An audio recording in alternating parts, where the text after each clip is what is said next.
Who really cares if the government snoops on the lamestream media, right? The privacy concerns of journalists probably are not at the top of your list or even on your list at all. Well, this is all about what your government decides you're allowed to know and what you just can't handle.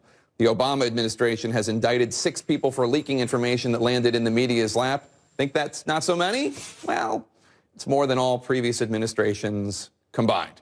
And now, CNN can report some new developments in the saga threatening to engulf Attorney General Eric Holder. There's been this endless back and forth over what Holder knew or didn't know about his Justice Department's investigation into leaks made to Fox News reporter James Rosen. Fox and its parent company, News Corp, have denied that the government told them it was subpoenaing the phone records of their reporter, Mr. Rosen. But CNN has just learned that the Justice Department did, in fact, notify News Corp's lawyer on August 27th, 2010, via certified letter. That's all a little confusing, I know. So we've invited CNN contributor Ryan Lizza from The New Yorker to sort out the timeline with us. Ryan, thanks for being here. We're just going to focus on this one leak to James Rosen. Yeah. And it starts on June 11th, 2009. What's the significance of this day? This is when James Rosen posts on Fox News' website a major scoop. He cites sources inside North Korea and reports what North Korea is likely to do in response to UN sanctions. And intelligence officials are very concerned about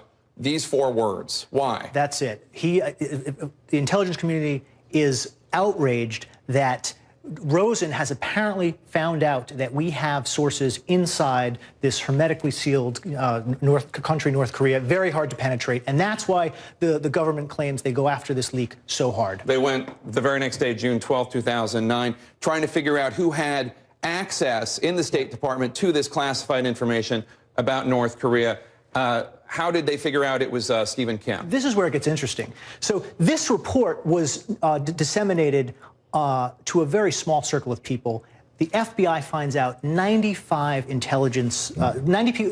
people were allowed to view this document. They look at phone records. They look at security badge IDs coming and going at the State Department. They look at this gentleman, Stephen Kim's computer, and they find out that of those 95 people that had access to this information, only one of them was in communication with Fox News' James Rosen.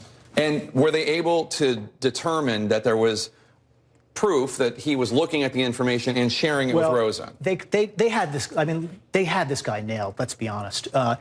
They have a record of a phone call between Rosen and Kim while Kim is logged into his computer looking at this report. Okay, so 3 hours later, James Rosen's piece gets posted on Fox News' website. So throughout the summer of 2009.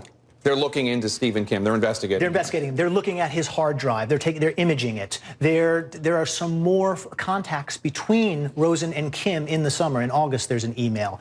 And they execute a search warrant for Kim's emails in November 2009.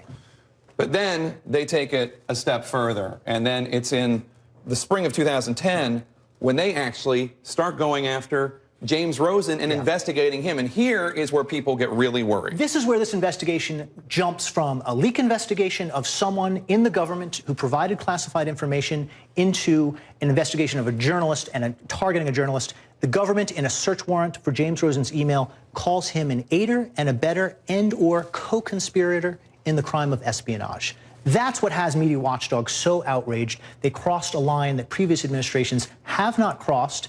And it suggests, if you read the search warrant, that they were at the very least considering potentially indicting this person. For doing his job as a journalist. And who do we know? How high did this go up in the Justice Department? So we've only found out recently that Eric Holder himself, the Attorney General, had to sign off on this very controversial search warrant of James Rosen's private email. So let's flash forward, and we'll go to not that long ago, May 15th, 2013. Holder testifies before Congress. This is before the public knows about the warrant into James Rosen, the Fox News reporter, but after Attorney General Holder has signed off on the warrant, and this is what he says when asked a question.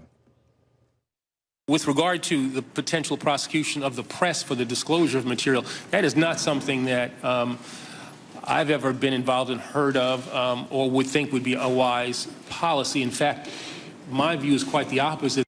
This is a very controversial sentence he has now said in light of the news that he signed off on the Rosen warrant. Why? That's the statement that has Republicans in this town furious. Republicans are now saying, if you went to a judge and asked for a search warrant for James Rosen's personal email, and you alleged to that judge that he was a criminal, well, that means you were thinking about prosecuting James Rosen. So the House Judiciary Committee is now going after Holder. They wrote a letter today and asked him to explain how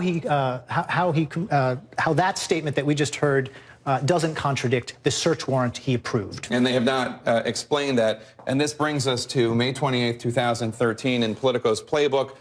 We get leaked, or we didn't get leaked. Mike Allen from Politico is told Holder is meeting with bureau chiefs, including our own Sam Feist here in the CNN Washington, D.C. bureau. What is Holder doing right now? So this is where I think in Washington, this is how you know Holder thinks he's in a little bit of trouble. So he's leaked to Politico, he's leaked to the Daily Beast, or people around him have, that he regrets the search warrant to James Rosen, that he wants to do things differently, and that this dialogue with the media bureau chiefs is a way to clean up the rules and regulations at the Justice Department and not go as far as they went in the Rosen case. All right, so, Ryan Lizza from The New Yorker, CNN contributor, thank you so much. Thanks, Jake.